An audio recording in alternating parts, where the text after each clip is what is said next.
संपर्क बनाती है। संत जॉन मैरी वियानी का जन्म 8 मई 1786 को फ्रांस में हुआ था। उनकी मृत्यु 4 अगस्त 1859 को हुआ।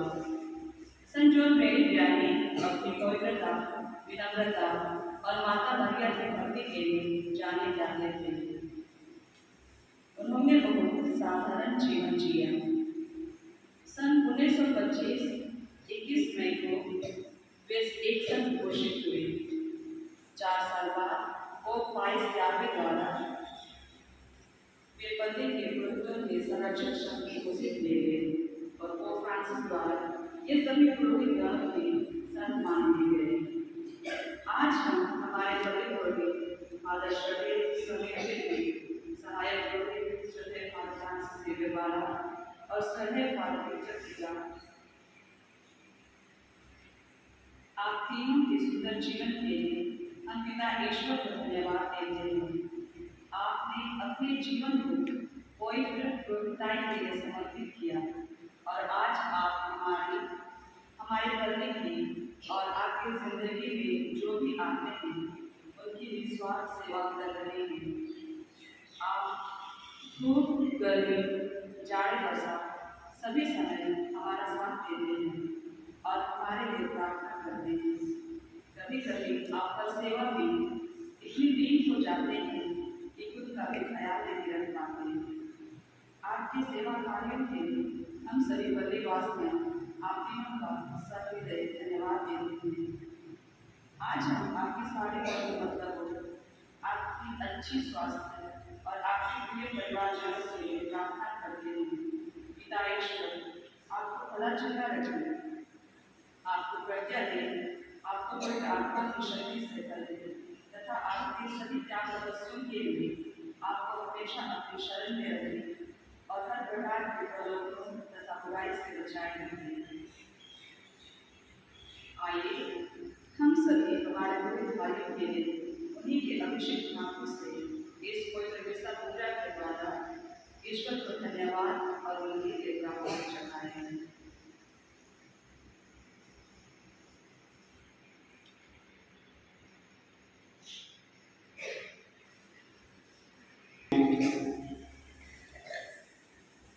हम तमाम पुरोहितों को फिर से जॉन मैरी वियानी की मध्यस्थता द्वारा शीश के हाथों में समर्पित करें और विशेष रूप से सभी बड़े पुरोहितों को ईश्वर की भरपूर आशीष और कृपा सभी बड़े पुरोहितों को मिलती रहे, जिससे वे भी सुस्वस्थ रहते हुए साधारण जीवन जीते हुए पुरोहिताई के कामों को भली भांति कर पाए।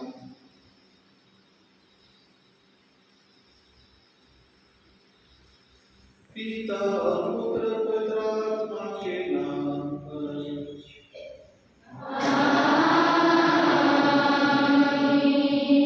हमारे प्रभु यीशु ख्रिस्त की कृपा, ईश्वर का प्रेम तथा पवित्र आत्मा का साहचर्य आप सबों को प्राप्त हो।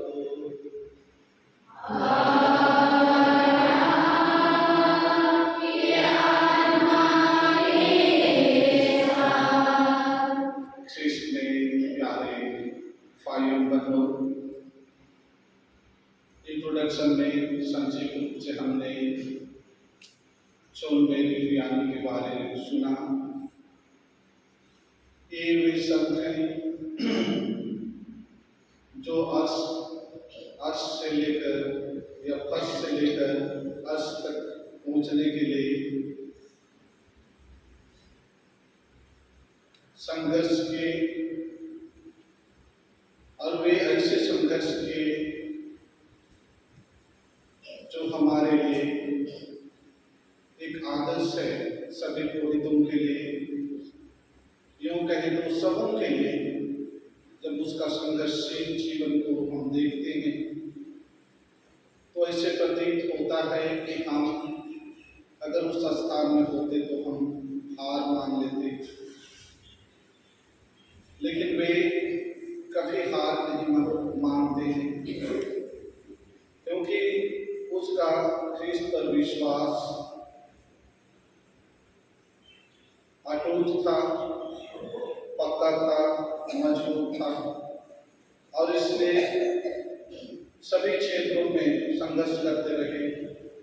जैसे हमने सुना, उसका जन्म 8 मई 1786 को हुआ।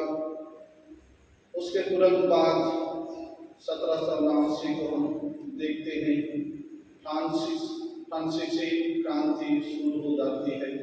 ये फ्रांस की क्रांति शुरू हो जाती है और ऐसे समय में वे बड़े होते हैं और इसलिए पूर्ण रूप से उसका शिक्षा भी एक प्रकार से कहा जाए तो बाधित सा हो जाता है।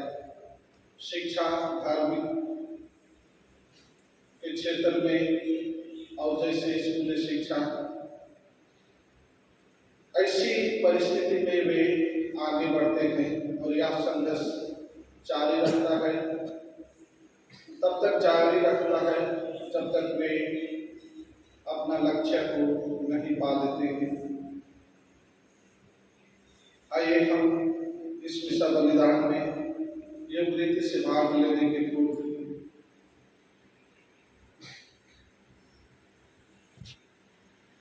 हमारे आत्मा की जांच करें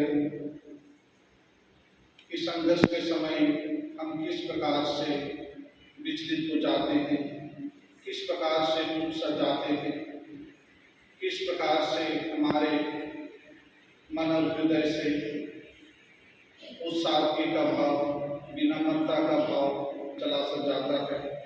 इस प्रकार के छोड़ों के लिए हम पिता ईश्वर से क्षमा की याचना करें। अध्याय 3 पद संख्या 16 से 21 तक। प्रभु की वाणी मुझसे यह करती हुई सुनाई पड़ी, मनुष्य के पुत्र, मैंने तुम्हें इस्राएल के घराने का पहरेदार नियुक्त किया। तुम मेरे मुख का वचन सुनकर उन्हें मेरी ओर से चेतावनी दोगे। यदि मैं दुष्ट से यह कहूँगा, तुम अवश्य मर जाओगे, और तुम उसे चेतावनी नहीं दोगे और उसे नहीं समझोगे कि वह पाप आचरण छोड़ दे और जीवित रहे।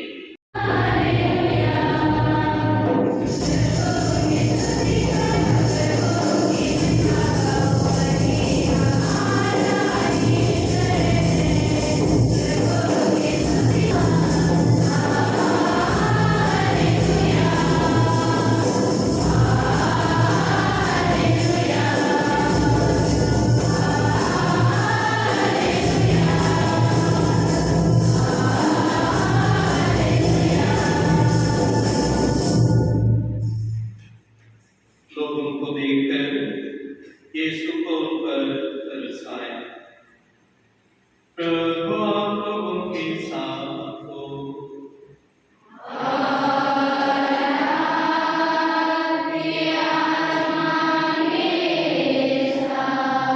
संत मत्ती के अनुसार पवित्र सुसमाचार।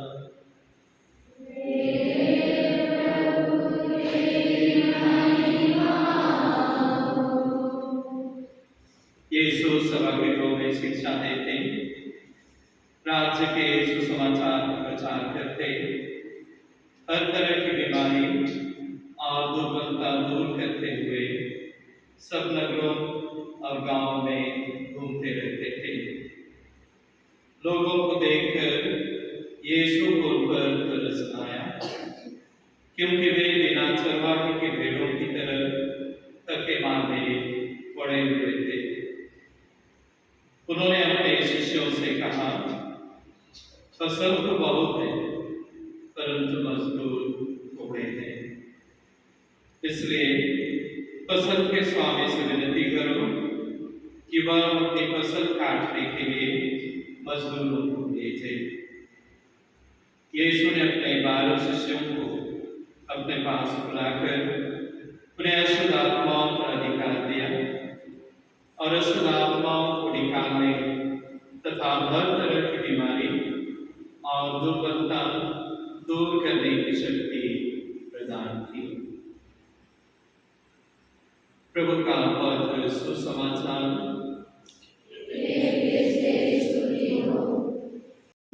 और संरक्षक संत घोषित किया गया था और बाद में संत पिता फ्रांसिस ने इन्हें सभी पुरोहितों, ना केवल पुरोहितों के लेकिन सभी पुरोहितों के, चाहे वे धर्मसभ्य हों चाहे धर्मप्रांतीय हों, सबके लिए संरक्षक संत के रूप में उन्हें घोषित किए। यह इसलिए क्योंकि उनका आदर्श जीवन एक पुरोहित के रूप में सबको प्रेरित करता है। जब उस समय फ्रांस की क्रांति का दौर था और उस समय में पुरोहितों के ऊपर विशेष प्रकार से निगरानी रखी जाती थी कि धर्म कार्य ना किए जाए, लेकिन फिर भी कुछ उत्साही पुरोहित चुप चुप कर धार्मिक कार्यों को करते थे और उन्हीं के संपर्क में संजोल देवयानी और उनका परिवार भी आया। जब इनका जन्म जिस दिन हुआ उसी दिन इसकी बपतिस्मा भी हो जाती, वो भी गुप्त रूप से छिप कर 13 साल की जब उम्र थी तब 2 धर्मगुरुओं ने गुप्त रूप से इन्हें धर्म शिक्षा सिखाई और गुप्त रूप से ही, छिपे रूप से इन्हें परम प्रसाद संस्कार दिया जाता है। दूसरे लोगों को जो खेती बाड़ी का काम करते थे, कुआ चढ़ाना, धान का काम करना, वो काम करते रहे अगले दिन में एक झोपड़ी में इन्हें परम प्रसाद संस्कार पुरोहित के द्वारा दी जाती है। लोग कुआ चढ़ाना, धान पीसना, ये सब काम कर रहे थे ताकि लोग उनका ध्यान भटका सके और जो समय धर्म कार्य के लिए पुरोहितों को मना ही किया गया था, उधर सरकार की नजर में जो लोग उन्हें धर्म विरोधी थे वे ये ना जान पाए। बाद में संजोल यानी पुरोहितों के साथ, विशेषकर जो पुरोहितों के स्ट्रगल को उन्होंने देखा, फिर भी उनका जीवन, पुरोहितों का जीवन संजोल यानी को एक बहुत ही साहसिक जीवन लगा, एक हीरोइक जीवन लगा और वह भी उन्हें पुरोहितों की तरह एक पुरोहित बनने के लिए ठानते हैं। नेपोलियन बोनापार्ट सभी पढ़े। नेपोलियन बोनापार्ट के समय में सभी लोगों को आवश्यक रूप से, पुरुषों को विशेषकर, नवयुवकों को आवश्यक रूप से सेना में योगदान देना था और उसी समय में संजोल मेरिडियानी को भी 2 साल वह भी नेपोलियन की सेना में काम की, लेकिन उनका ध्यान नेपोलियन की सेना में काम करना नहीं था, उनका ध्यान था यीशु की सेना में काम करना। तो किसी तरह से वहां से छुटकारा पाते हैं। उनकी जीवनी बताती है और कुछ लेखक बताते हैं कि चुपके से नेपोलियन की जो सेना थी उसमें से और कुछ दोस्तों के साथ चुपके से वहां से निकले और एक पहाड़ में जाकर करीब 1.5 साल तक समय बिताया और जब थोड़ा धार्मिक स्वतंत्रता मिली, वह अपने पुरोहित बनने की इच्छा जाहिर करते हुए सेमिनरी में प्रवेश करते हैं। जब सेमिनरी में प्रवेश करते हैं, पुरोहित बनने में बहुत सारी पढ़ाई करनी पड़ती, लेकिन उस समय की जो भाषा थी पुरोहितों के लिए पढ़ाई लिखाई की भाषा, अन्य भाषाओं के साथ साथ लैटिन भाषा पढ़नी पड़ती और यही लैटिन भाषा इनके लिए सबसे कठिन लगती थी और वो समझ नहीं पाते थे। कहा जाता है कि वे हिम्मत हार कर 3 बार सेमिनरी का घेराव बांध के घर भाग गए, क्योंकि वह लैटिन उसके लिए बहुत समझ लगता था। लेकिन उनका जो आध्यात्मिक गुरु थे वे उनको ढाढ़स बताते थे, उसको साहस देते थे, और उन्हीं के साहस के, उन्हीं के ढाढ़स बताने के परिणाम स्वरूप वह आगे बढ़ते। बहुत से अधिकारीगण उन्हें अयोग्य माने कि ये नहीं कर पाएंगे, आगे जाकर वो सफल नहीं हो पाएगा, सारी चीजें चल रही थी। लेकिन उनके आध्यात्मिक गुरु उनके साथ खड़े रहे और उनके ही मध्यस्थता द्वारा पुरोहित बनते हैं। और उसके प्रथम नियुक्ति होती है आज एक जगह फ्रांस में, जहाँ पर धार्मिक सारी चीजें खत्म हो गई थी। जो वहां के गिरजेघर थे वहां एक तरह से पागलपन विशेषकर युवा युवतियों में देखी जाती थी, और वो पागलपन था नाच गाना। दूसरे थे असामाजिक कार्य, हर तरह की बुराई में युवा युवतियां विशेषकर वे डूबे हुए थे। तीसरी चीज थी नशे पान। ये सारी चीजों में आज के लोग डूबे हुए थे। एक तरह से देखेंगे तो वहां ईश्वर के लिए कोई प्रेम नहीं था। इसे आज जहाँ पर ईश्वर को भूल चुके थे, गिरजेघर वो सब कबाड़ हो गए थे। प्रथम नियुक्ति आज में इस तरह की जगह में होती है। जब वे आज पहुंचते हैं, सबसे पहले आज की भूमि को घुटने टेक वे चुम्बन करते हैं, और फटे टूटे कुटिया में जो कि गिरजाघर टूट गया था, जो पुरोहितों के लिए रहने के घर वो सब भी टूट गए थे, उसी में वे रहने लगे, साफ सफाई करने लगे खुद से। उसके बाद में लोगों को धार्मिक शिक्षाएं देना शुरू की। लोगों ने शुरू में अस्वीकार की, लेकिन धीरे धीरे धीरे करके लोग धार्मिक क्षेत्रों में आगे आना शुरू की, क्योंकि उनका जीवन लोगों को आकर्षित करता था। वे अपना समय प्रार्थना में बिताते थे। कहा जाता है कि पुरोहित के रूप में वह अधिकतर समय प्रार्थना में बिताते थे, पाप स्वीकार संस्कार में बिताते थे। पाप स्वीकार सुनने में दिन में 12 घंटा होते हैं, लेकिन उसकी जीवनी पढ़ने से पता चलता है 18 घंटा 16 घंटा पाप स्वीकार संस्कार में बैठते थे। लोगों को सलाह मशविरा देते थे, उन्हें आध्यात्मिक चंगाई देते थे। ईश्वर ने उन्हें ऐसी शक्ति दी थी कि वे जो पाप स्वीकार संस्कार के लिए आते थे, उनके बताने से पहले उनके सारे पापों को वे जान जाते थे और उन्हें सलाह देते थे, उन्हें सहायता देते थे कि आप करें ये पाप आपको छोड़िए। धीरे धीरे करके यह जगह जो कि एक तरह से गॉड फॉर सेकंड जगह था, भगवान को भूले हुए जगह, ये जगह सुधरने लगता है। फिर से वहां पर ईश्वर की उपस्थिति महसूस होती है और कुछ ही सालों में हजारों की संख्या में लोग तीर्थ यात्रा के लिए उस जगह पर आते हैं। कहा जाता है न केवल साधारण लोग, लेकिन बिशप, कार्डिनल, ये सारे लोग भी वहां पर संचोल लेवियानी के पास प्रार्थना के लिए, समय बिताने के लिए, पाप स्वीकार संस्कार के लिए आते थे। जब की पहचान छिपाते हुए वह उनके पास आते थे।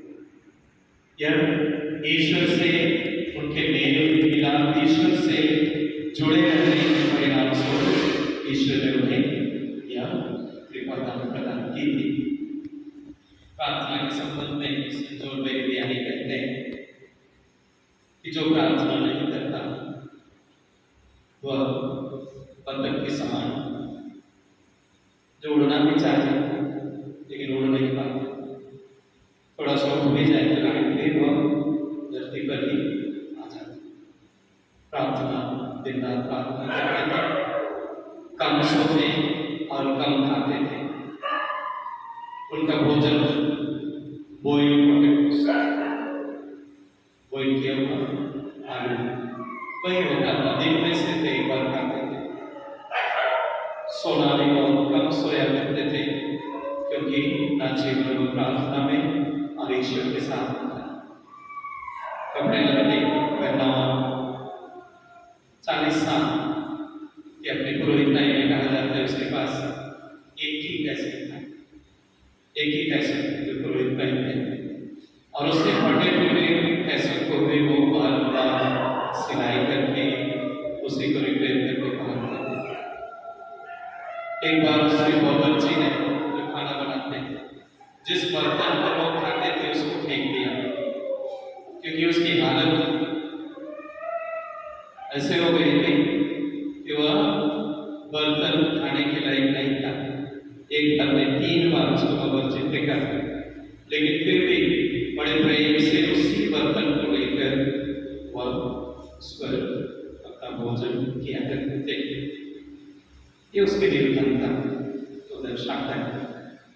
और अपने जीवन में वह हमेशा ये सारे काम करने के दौरान विभिन्न तरह की तकलीफें उन्हें उठानी पड़ी, लेकिन उन सारी कठिनाइयों को भी वह बहुत ही प्रेम के साथ सहते रहे। कहा जाता है कि जो ईश्वर के साथ जितना ज्यादा जुड़ता है उतना ज्यादा उसके दुश्मन भी होते हैं। जितना ज्यादा ईश्वर से जुड़ता है उतना ज्यादा उसके दुश्मन भी। यहाँ पर कोई मनुष्य कोई दुश्मन नहीं, लेकिन स्वयं शैतान उन्हें आकर बार-बार उन्हें प्रताड़ित करते हैं। जब वह सोते थे, कहा जाता है वही शैतान उसको एक तरफ से जब सो रहे होते थे नीचे से उसको झोंकते थे। तरह तरह से उनको शैतान प्रताड़ित करने की कोशिश करते, लेकिन वे कभी भी हार नहीं माने, क्योंकि उनका विश्वास ईश्वर में था। वे अपने सारी चीज को, अपने सारे कामों को, अपने सारे जीवन को उन्होंने ईश्वर पर अर्पित किया था। इसलिए वह स्वयं कहते हैं, anything we do without offering it to God is wasted. Anything we don't do without offering it to God is wasted. जो भी चीज, कुछ भी चीज हम करते हैं ईश्वर को अर्पित किए बिना अगर हम इसे करते हैं तो सब बेकार है। और उन्होंने अपने सारे जीवन को, अपने सारे कामों को वैसा ही किया। ये पुरोहितों के लिए उनकी पवित्रता, उनके सादगी भरा जीवन, उनके कठिन परिश्रम और ईश्वर से जो वे जुड़े थे, उन्हीं को देखते हुए पुरोहितों के संरक्षक संत के रूप में उन्हें घोषित किया गया कि सभी पुरोहित संत जॉन मेरी ज्ञानी की तरह उत्साही, उसी की तरह पवित्रता में, उसी की तरह काम करने में आगे बढ़ सके। संत जॉन मेरी उनका आदर्श को यही मकसद है। और आज के दिन जब हम उनका जन्म दिवस मनाते हैं, आइए हम संत जॉन मेरी ज्ञानी के मध्यस्थ मानते हुए सारे पुरोहितों के लिए प्रार्थना करें। जिस तरह मैंने कहा, बुद्धि में कम थे, बुद्धि में कम थे, लेकिन ईश्वर के लिए वो बहुत ज्यादा ज्ञानी। ईश्वर के लिए मायने नहीं रखता है कि हम कितने ज्यादा पंडित, कितने ज्यादा बुद्धिमान हैं। ईश्वर हमारी बुद्धि को नहीं, हमारे हृदय को। संजोग मेरे लिए और पुरोहितों के लिए एक सुंदर शब्द कहते हैं, priesthood is the very heart of Jesus. Priesthood is the very heart of Jesus. पुरोहिताई स्वयं प्रभु यीशु क्रिस्त का दिल है। अगर हिंदी में ट्रांसलेट करें तो कुछ ऐसा ही होता है, क्योंकि ये पुरोहिताई स्वयं प्रभु यीशु क्रिस्त से प्रसरित होता है। प्रभु यीशु क्रिस्त के सबसे महान पुरोहित हैं, और हमारे जो भी पुरोहिताई है तो प्रभु यीशु क्रिस्त के दिल से आते हैं। आइए आज संत जॉन मेरी ज्ञानी का पर्व दिवस मनाते हैं। सभी पुरोहितों के लिए हम विशेष रूप से प्रार्थना करें। बहुत सारे पुरोहित विभिन्न तरह की कठिनाइयों से होकर गुजरते हैं, बहुत तरह के तकलीफों से भी कभी कभी वे होकर गुजरते हैं, लेकिन वे साइलेंट के सारी चीज़ों को सहन करते हुए बिना किसी को बताए उसके अपने काम को करते जाते हैं। कभी कभी किन्हीं जगहों पर धर्म सतावट, किन्हीं जगहों पर खुद अपने ही लोगों का विरोध, खुद अपने ही लोगों का सपोर्ट नहीं मिलना, सारी चीजें भी होती, लेकिन उन कठिनाइयों के बावजूद ये अपने काम को करते, क्योंकि ये पुरोहिताई जो वे पाते हैं, ये पुरोहिताई स्वयं प्रभु यीशु ख्रीस्त की पुरोहिताई में सहभागी होते हैं। आइए, जितने भी पुरोहितों को हम जानते हैं, अपनी प्रार्थना द्वारा उन सारे पुरोहितों को हम सहायता करें अपनी प्रार्थनाओं में भी।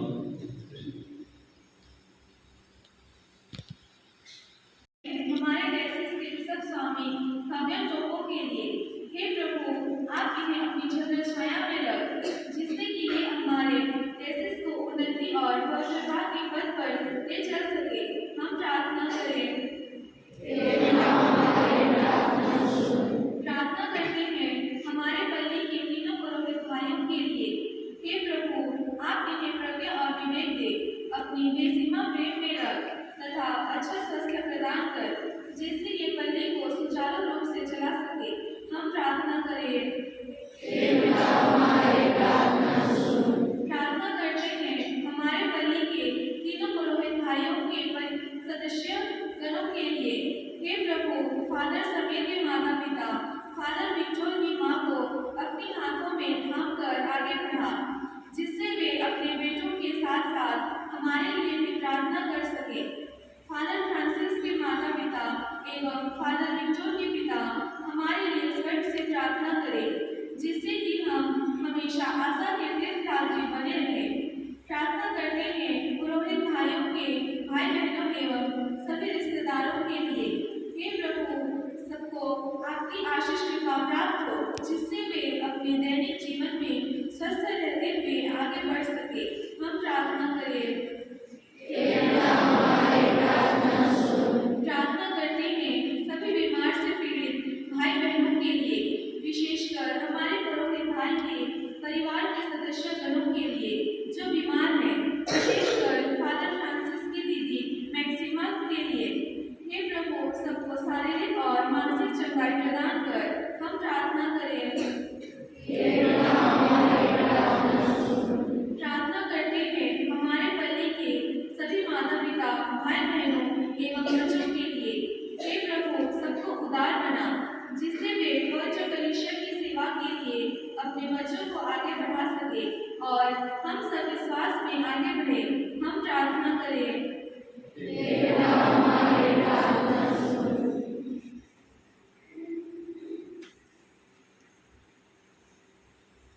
आइए, हमारे मंदिर में जो भी प्रार्थनाएं हैं उसे मन ही मन प्रभु के हाथों में समर्पित करें। और विशेष रूप से आज जब हम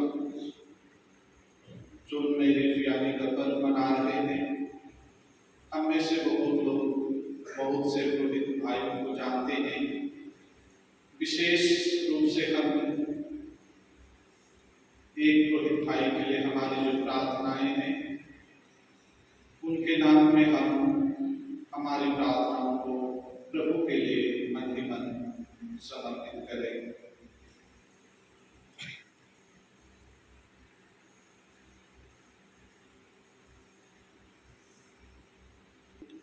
दयापूर्वक अपनी प्रजा की याचनाएं स्वीकार कर अपनी सत्य प्रतिज्ञता के कारण हमें अपने कृपादानों से भर दे, हमारे प्रभु ख्रीस्त के द्वारा।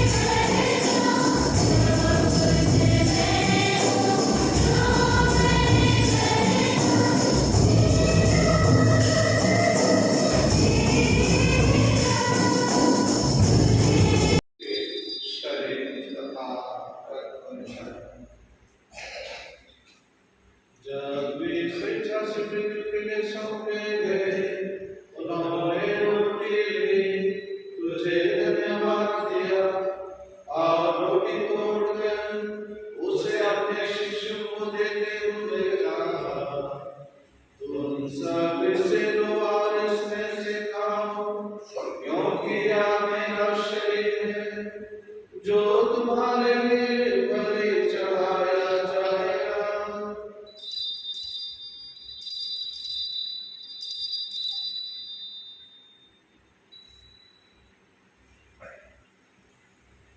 इसी भांति भोजन के बाद उन्होंने कटोरा लिया, तुझे धन्यवाद दिया और उसे अपने शिष्यों को देते हुए कहा, तुम सब इसे लो और इसमें से पियो, क्योंकि यह मेरे रक्त का कटोरा है, नवे भारत व्यवसाय कर, जो तुम्हारे और लोगों के पापों की क्षमा के लिए बहाया जाएगा। तुम मेरी स्मृति में याद करो।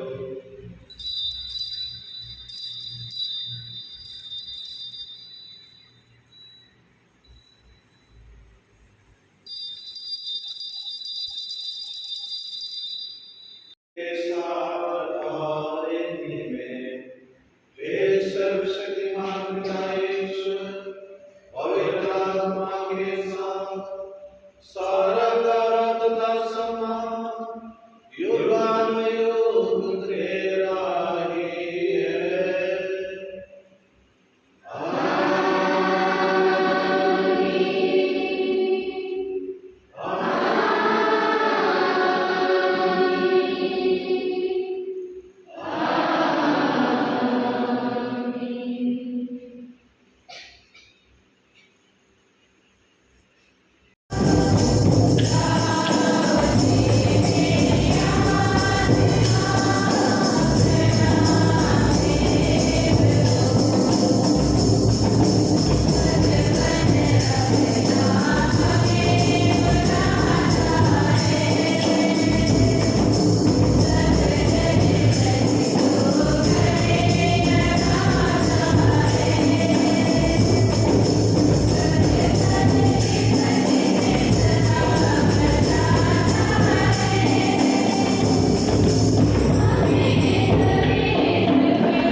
साथ देते हैं और इस तरह से जब हम देखते हैं कि लोग हमारे साथ में हैं, हमारे कामों में हाथ बढ़ाते हैं, एक तरह से हमें बल मिलती है, खुशी तो मिलती है, बल भी मिलती है आध्यात्मिक रूप से कि जो काम कर रहे हैं उसे और जो उसके साथ कर पाए।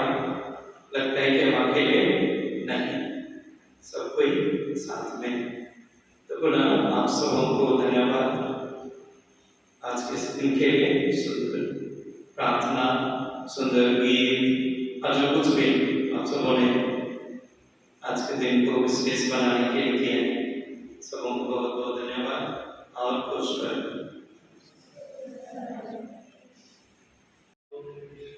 आप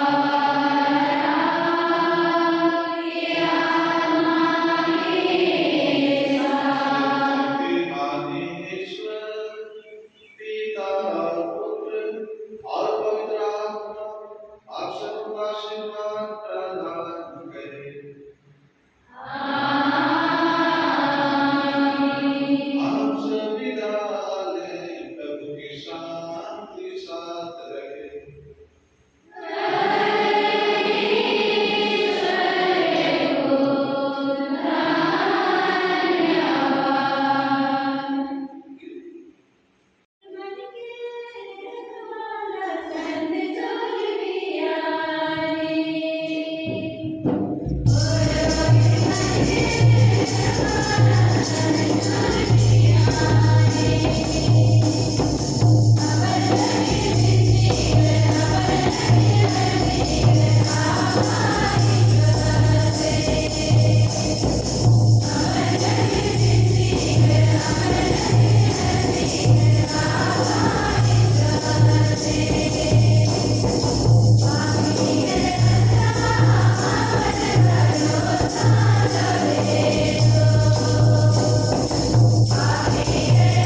क्यों खुश है?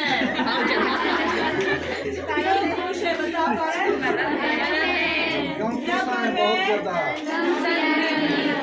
सन जॉन मेरी बियानी का और वो हमारे सभी पुरोहित भाइयों का सन है। और हम लोग खुश इसलिए भी हैं कि हमारे समक्ष हमारे थ्री फादर हैं जो हमेशा हमारे साथ रहते हैं, हमारे लिए सेवाएं करते हैं, हमारे लिए प्रार्थनाएं करते हैं। वो कभी धूप को धूप नहीं, कभी छाँव को छाँव नहीं, ठंडा को ठंड नहीं मानते हैं, लेकिन जब भी किसी को भी इनकी आवश्यकता होती है उनके पास पहुंचते हैं। इसलिए हम तीनों फादर्स को बहुत बहुत धन्यवाद देते हैं। हमेशा आपके लिए हम लोग प्रार्थना करते हैं, हमारे बच्चे भी प्रार्थना करते हैं, करते हैं ना? जी हाँ। और हम लोग आगे भी आप सबों के लिए, सभी भाइयों के लिए प्रार्थना करते रहेंगे। इसी के साथ में हम आपके लिए छोटा सा विशिंग सॉन्ग गाते हैं और आपको आज के दिन के लिए शुभकामनाएं बताते हैं। आओ हम गाएं हैप्पी हैप्पी बर्थडे तेरे रौनक के देखो कैसे कैसे। आओ हम गाएं हैप्पी हैप्पी बर्थडे तेरे रौनक के देखो कैसे कैसे। इस महीने में सारा जमाना तेरे मिलके आंसू लगाना। आओ हम गाएं हैप्पी हैप्पी बर्थडे तेरे रौनक के देखो कैसे कैसे।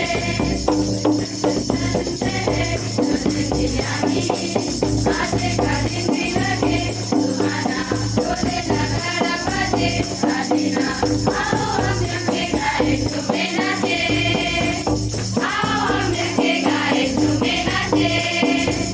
आओ हम गाए हैप्पी हैप्पी बर्थडे तेरे पे रौनक देखो कैसे कैसे। आओ हम गाए हैप्पी हैप्पी बर्थडे तेरे पे रौनक देखो कैसे कैसे। फूलों की गुलदारियां खड़े हैं, कोयल की धुनों में हम गा रहे, खुशी से हम भी यहाँ झूम रहे। आओ हम मिलके गाए तुम्हें नाचे, आओ हम मिलके गाए तुम्हें नाचे। आओ हम गाए हैप्पी हैप्पी बर्थडे तेरे पे रौनक देखो कैसे कैसे। आओ हम गाए हैप्पी हैप्पी बर्थडे तेरे पे रौनक देखो कैसे कैसे। इस दिन में सारा जमाना तेरे मिलके आंसू बहाना। आओ हम गाए हैप्पी हैप्पी बर्थडे तेरे पे रौनक देखो कैसे कैसे। आओ हम गाए हैप्पी हैप्पी बर्थडे तेरे पे रौनक देखो कैसे कैसे।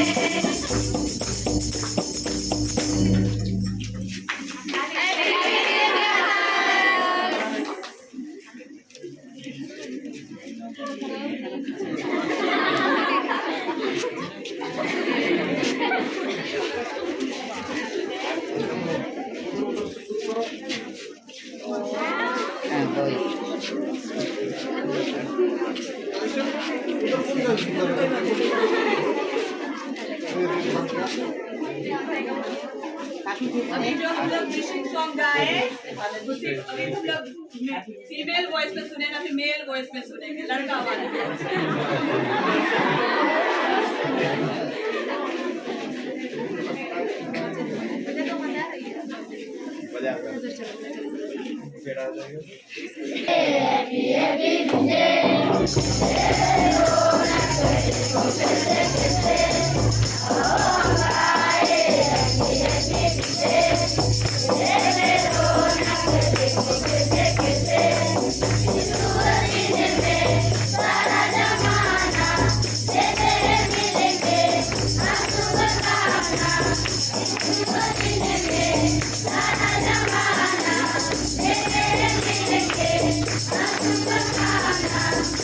Oh, I'm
मैं आप लोगों के सामने दो शब्द कहने के लिए आता हूँ और धन्यवाद ज्ञापन करता हूँ। यहाँ उपस्थित परम आदरणीय सदैव फादर समीर तिर्की पल्ली पुरोहित, सहयोगी पल्ली पुरोहित, सदैव फादर फ्रांसिस जेवियर बड़ा और मैं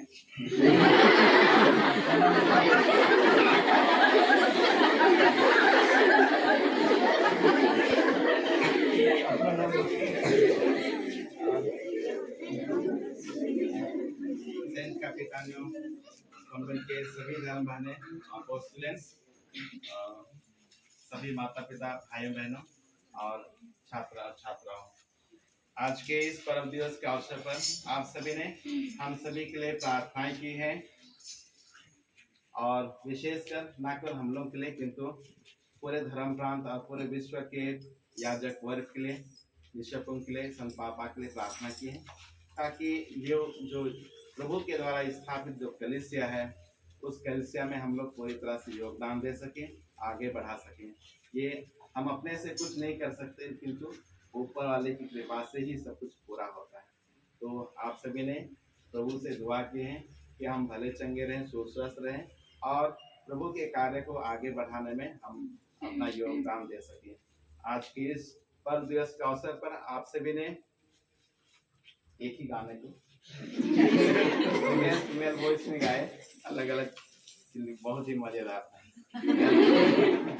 और आप सबों का प्यार इस फूल गुच्छे और उपहार में है, बहुत बहुत धन्यवाद देते हैं। इस प्रकार से ये फूल गुच्छा एक फूल से नहीं बना है, एक डाले से नहीं बना है ना, अनेक प्रकार के फूलों के समूह से एक फूल गुच्छा बनता है। ये हमारा परिवार है, पहले नगरा कटा परिवार है, हमारे या तो छोटी परिवार है। तो इस प्रकार से हमारा योगदान विभिन्न प्रकार से होता है, छोटे रूपों में, बड़े रूपों में या बृहद रूपों में। तो हम अपना योगदान देके हम एक सुंदर परिवार बनाते हैं। तो आप सभी के प्यार और सब कुछ के लिए बहुत बहुत धन्यवाद देते हैं और प्रभु आज के दिन को मंगलमय और शुभ बनाए। और पंडित एक आदेश दे, 4 बजे यहाँ फुटबॉल मैच है, मिनी फुटबॉल ग्राउंड यहाँ पे फ्रेंडली फुटबॉल मैच रहेगा हॉस्टलों के बीच में।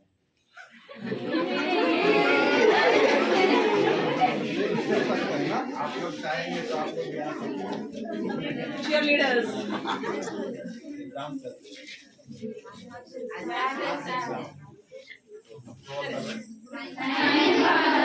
अच्छे से एग्जाम एग्जाम दीजिए अच्छे से परीक्षा लिखे। मिठाई भी आ तो सब कुछ के लिए धन्यवाद। जो भी हमारे शब्दों से, जो भी हमारे हृदय में है, सब कुछ व्यक्त नहीं हो सकता है। आप सबों के प्रार्थना, प्यार, सहयोग, सब कुछ के लिए फिर से धन्यवाद।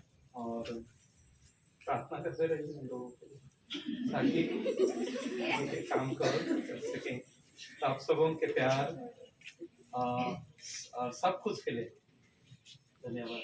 ज़्यादा नहीं बोलूँगा। धन्यवाद। छोटा सा मुंह मीठा करने के लिए कौन है?